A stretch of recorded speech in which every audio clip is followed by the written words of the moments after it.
नमस्कार मो प्रेमलता आज गोटे बहुत सुंदरिया कहानीटी आपण मानू कहबी बहुत शिक्षणीय कहानी आपण मानक मन को निश्चय छुईब बोली मोर आशा। भिडियोटी को स्किप करेंगे शेष पर्यंत निश्चय शुणिबे आपण मानक अनुरोध रहिला। चलते शुणिबा कहानी। गोटे सिंहटीए जाऊथाए जाऊ जाऊ जाऊ जाऊ जोरे खरा होता सी सेठू गोटे गछ मूल बसी पड़ला। से गछ उपरे गोटे माଙ୍କड़टिए बसीथिला। माଙ୍କड़ आ तार दी छुआ ता दुई छुआ खेलु खेलु सिंह उपर को पड़ी गला गोटे माଙ୍କड़ छुआ।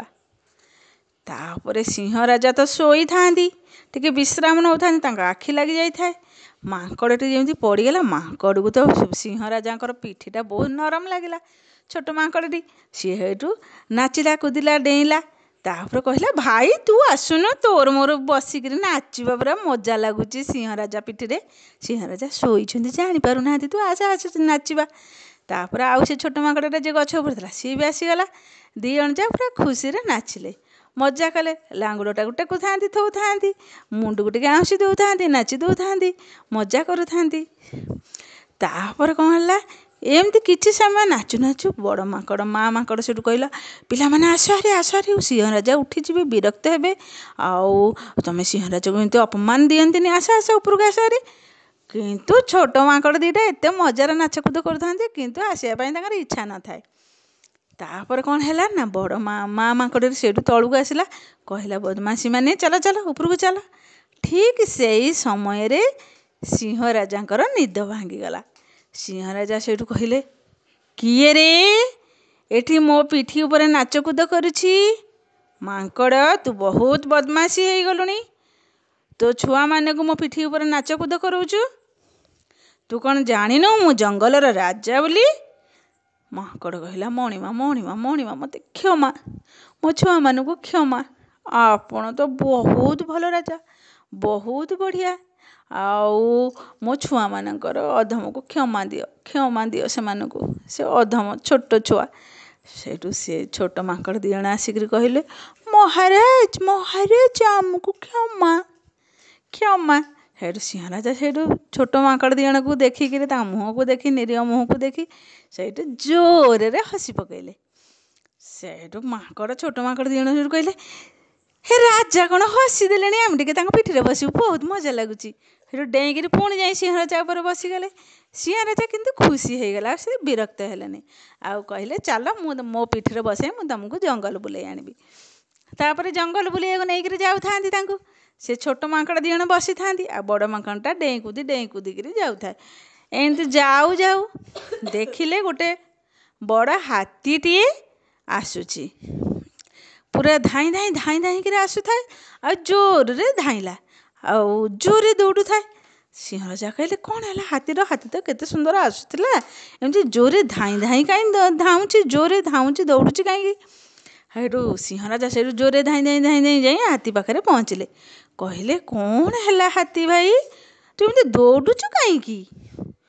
हाथी से कहला कौन करी सिंह राजा आउ मु बहुत बड़ विपद पड़ी। सिंह राजा कहले कौन है हाथी भाई तुम एत बड़ जीव तमर पुणी कौन विपद ना कौन करी सिंह भाई मु भी बहुत बड़ विपद पड़ी जोटा कि मुझे कहीपार तुम सिंह जंगलर राजा आउ मत टिके साहाय्य कर। तापर से सिंह राजा कहले हौ ठीक अच्छे हाथी भाई आउ कौन विपद पड़ी चल मत देखब।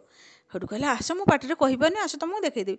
तापर दी जण जाक से गले जाऊ था छोट माकड़ दीटा जो पिठी बसी था सिंह राजा पिठी। तापर समस्ते गले जाए देखला बेलू गोटे छोट गातटा होता ता देहरे हाथीर गोटे छोट छुआटा से गात देहरे पड़ जाए उठी पारुनी आ जोरे रड़ी कर माँ माँ माँ से हाथीटी दौड़ी दौड़ी जाऊ था। सिंह राजा कहला हे तुम छोट छुआटा देहरे पड़ जाइए से लगी धाउल ताले केमी बचाइबा आ किछि बुद्धि बाट दिशु न था केमी आणवे काढ़े केमी से गात भितर छोट हाथीटी को। माकड़ दीटा छोट माकड़ दीटा बहुत चालाक थे बहुत बदमाश भी थे से कहले ये तो सामान्य कथा आम सांगे सांगे गोटे उपाय जानी बतईदेव छोट हाथी उपरको आसीज। ସିଂହ ରାଜା କହିଲେ ତମ ମୁଣ୍ଡକୁ ବୁଦ୍ଧି ଆସିଯାଉଛି, ଏତେ ଛୋଟ ଛୋଟ ଛୁଆ ହେଇଛ ତମେ, ଛୋଟ ମାଙ୍କଡ଼, ତମ ମୁଣ୍ଡକୁ ବୁଦ୍ଧି ଆସିଗଲା ନା? ହଁ, ଏ ତ ଅତି ସାମାନ୍ୟ କଥା ଆଉ। ତାପରେ ହାତୀ କହିଲା ତମେ ଦୁଇ ଜଣ ଏତେ ଛୋଟ ହେଇକି ତମ ମୁଣ୍ଡକୁ ଏମିତି ବୁଦ୍ଧି ଆସୁଛି, ମୋତେ ତାହେଲେ ଟିକେ ବୁଦ୍ଧିଟା ଦିଅ। ତାପରେ ମାଙ୍କଡ଼ କହିଲେ ଯାଅ ଯାଅ ଯାଅ, ସେ ଗଛ ଦିହରେ ଯେଉଁ ଓହଳିଛି ଲଟା ତାକୁ ଛିଣ୍ଡେଇକିରି ଆଣିଦିଅ, ଆଉ ହାତୀ ପାଖକୁ ପକାଇ ଦିଅ, ଛୋଟ ହାତୀ ପାଖକୁ, କୁନୁ ହାତୀ ପାଖକୁ। କୁନୁ ହାତୀ ଧରିଦେବ, ଆଉ ଆମେ ସମସ୍ତେ ମିଶିକି ଟାଣିଦେବା ତାକୁ ଆଉ ଉପରକୁ ଆଉ। ସେଇଠୁ ହାତୀ କହିଲେ ଆରେ ସତେ ତ। ସିଂହ ରାଜା ବି କହିଲେ ଆରେ ସତେ ତ, ଇଏ ତ ବଢ଼ିଆ ଆଇଡ଼ିଆଟା ଦେଲେ। ତାପରେ ସେଇଠୁ ସେ ଲଟାକୁ ଆଣି ଛିଣ୍ଡେଇକିରି ହାତୀ ପାଖକୁ, ଛୋଟ ହାତୀ ପାଖକୁ ପକାଇଲେ। ଛୋଟ ହାତୀ ସେଇଠୁ ଧଇଲା, ମା ହାତୀ, ସିଂହ ରାଜା ସମସ୍ତେ ସେଇଠୁ ଟାଣିଲେ ସେ ଲଟାକୁ ଉପରକୁ। ଆଉ ହାତୀ ସେଇଠୁ ଧୀରେ ଧୀରେ ଧୀରେ ଧୀରେ ଉପରକୁ ଛୋଟ ହାତୀ ଆସିଗଲା। ତାପରେ ଛୋଟ ହାତୀ ପୁରା ନାଚିଲା, ତା ଜୀବନ ବଞ୍ଚି ଯାଇଥିବାରୁ। ମା ହାତୀ ବି ବହୁତ ଖୁସି ହେଲା, ଆଉ ଛୋଟ ମାଙ୍କଡ଼ ଦୁଇଟାକୁ ସାବାସ ଦେଲା, କହିଲା ତମେ ଦୁଇ ଜଣ ବହୁତ ବୁଦ୍ଧିଆ ଆଉ ବହୁତ ପରୋପକାରୀ।